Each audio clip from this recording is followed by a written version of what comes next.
Item ಯಾವುದೇ ಇರಲಿ try ಮಾಡಿ ಆಚಿ ಚಿಕನ್ ಮಸಾಲಾ. ಚೆನ್ನಮ್ಮ ಅವರ ಅಂತ್ಯ ಸಂಸ್ಕಾರಕ್ಕೆ ಸಿದ್ಧತಾ ಕಾರ್ಯ ಏನು ಹೊಳೆನರಸೀಪುರ ತಾಲೂಕಿನ ಬೆಟ್ಟದ ರಂಗನಾಥ ಸ್ವಾಮಿ ಇರ್ತಕ್ಕಂಥ ಮಾವಿನಕೆರೆ ಬೆಟ್ಟದ ತಪ್ಪಲಿನಲ್ಲಿ ನಡೀತಾ ಇದೆ. ಈಗ ಸ್ಥಳಕ್ಕೆ ಖುದ್ದು HD ರೇವಣ್ಣವರೇ ಬಂದು ಸ್ಥಳ ಪರಿಶೀಲನೆ ನಡೆಸ್ತಾ ಇದ್ದಾರೆ. ನಾವು ನೋಡ್ತಾ ಇದ್ದೀವಿ, ಇಲ್ಲಿ ಇದೇ ಸ್ಥಳದಲ್ಲಿ ಅಂತ್ಯ ಸಂಸ್ಕಾರಕ್ಕೆ ಸಿದ್ಧತೆ ಮಾಡಿಕೊಳ್ಳಲಾಗಿದೆ. ಅಲ್ಲಿದ್ದಂಥ ತೆಂಗಿನ ಮರಗಳನ್ನು ಕೂಡ ತೆರವು ಮಾಡಲಾಗ್ತದೆ. ಅದೇ ಸ್ಥಳದಲ್ಲಿ ಅವರ ಅಂತ್ಯ ಸಂಸ್ಕಾರ ಮಾಡಲಾಗುತ್ತೆ ಅಂತಕ್ಕಂಥ ಮಾಹಿತಿ ಲಭ್ಯ ಆಗಿದೆ. ಈಗ ಏನೆಲ್ಲ ಸಿದ್ಧತೆಗಳಾಗ್ತಾ ಇದೆ, ನಾಳೆ ನಡೀತಕ್ಕಂಥ ಅಂತಿಮ ಸಂಸ್ಕಾರದ ಈ ಒಂದು ಕಾರ್ಯದಲ್ಲಿ ಯಾವೆಲ್ಲ ಕ್ರಮಗಳನ್ನು ಕೈಗೊಳ್ಳಲಾಗ್ತದೆ ಅಂತಕ್ಕಂಥ ಖುದ್ದು ಪರಿಶೀಲನೆ ಮಾಡಲಿಕ್ಕೆ ಸ್ವತಃ HD ರೇವಣ್ಣವರು ಬಂದಿದ್ದಾರೆ.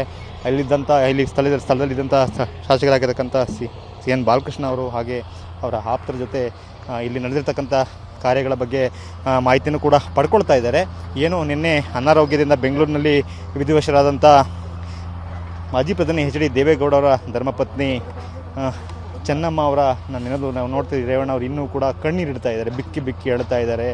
ಬಹುಶಃ ಯಾರ್ದ್ರ ಜೊತೆಲಿ ಫೋನಲ್ಲಿ ಮಾತಾಡ್ತಕ್ಕಂಥ ಸಂದರ್ಭದಲ್ಲಿ ಅವರ ತಾಯಿಯನ್ನು ನೆನೆದು ಕಣ್ಣೀರಿಡ್ತಾ ಇದ್ದಾರೆ. ರೇವಣ್ಣ ಅವರ ದುಃಖ ಇನ್ನೂ ಕೂಡ ಕಡಿಮೆ ಆಗಲಿಲ್ಲ. ನಿನ್ನೆಯಿಂದನೂ ಕೂಡ ಪ್ರತಿ ಕ್ಷಣಕ್ಕೂ ಕೂಡ ಅವ್ರ ತಾಯಿ ನೆನಪಾದಾಗಲೆಲ್ಲವೂ ಕೂಡ ಬಿಕ್ಕಿ ಬಿಕ್ಕಿ ಅಳ್ತಾ ಇದ್ದಾರೆ. ಈಗ ಸ್ಥಳದಲ್ಲೂ ಬಂದು ಇಲ್ಲೂ ಕೂಡ ತಾಯಿಯನ್ನು ನೆನಪು ಮಾಡಿಕೊಂಡು ಬಿಕ್ಕಿ ಬಿಕ್ಕಿ ಅಳ್ತಿದ್ದಾರೆ ರೇವಣ್ಣ ಅವರು. ಮಾಜಿ ಸಚಿವರು, ಹೊಳೆನರಸೀಪುರ ಕ್ಷೇತ್ರದ ಶಾಸಕರು ಕೂಡ ಆಗಿದ್ದಾರೆ.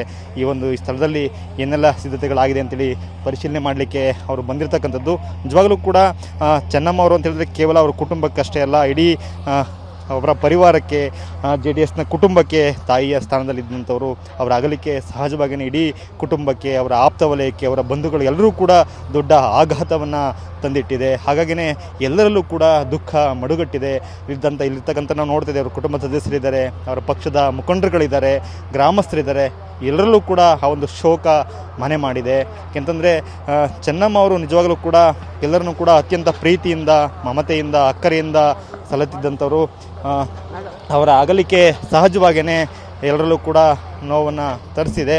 ಸೊ ಹಾಗಾಗಿಯೇ ಎಲ್ಲರಲ್ಲೂ ಕೂಡ ಒಂದು ನೋವಾಗಿದೆ.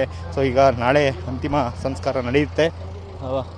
ಆ ಸ್ಥಳ ಪರಿಶೀಲನೆಗೆ HD ರೇವಣ್ಣವರು ಬಂದಿದ್ದಾರೆ. ಸೊ ಇವತ್ತು ಬೆಂಗಳೂರಿನಿಂದ ಪಾರ್ಥಿವ ಶರೀರ ಹೊರಡುತ್ತೆ. ಸೊ ಅಲ್ಲಿಂದ ಹೊರಟ ನಂತರ ಹಾಸನಕ್ಕೆ ಬರುತ್ತೆ. ಹಾಸನದಿಂದ ಹೊಳೆನರಸೀಪುರಕ್ಕೆ ಬಂದು HD ರೇವಣ್ಣ ಅವರ ನಿವಾಸದಲ್ಲಿ ಅಂತಿಮ ದರ್ಶನಕ್ಕೆ ಇಡಲಾಗುತ್ತೆ. ನಂತರ ನಾಳೆ ಮಧ್ಯಾಹ್ನದ ಬಳಿಕ ಇದೇ ಸ್ಥಳದಲ್ಲಿ ಅವರ ಅಂತಿಮ ಸಂಸ್ಕಾರ ನೆರವೇರುತ್ತೆ. ಕ್ಯಾಮ್ರಾಮನ್ ಮಹೇಶ್ ಜೊತೆ ಮಂಜುನಾಥ್ KB, TV9 ಹಾಸನ.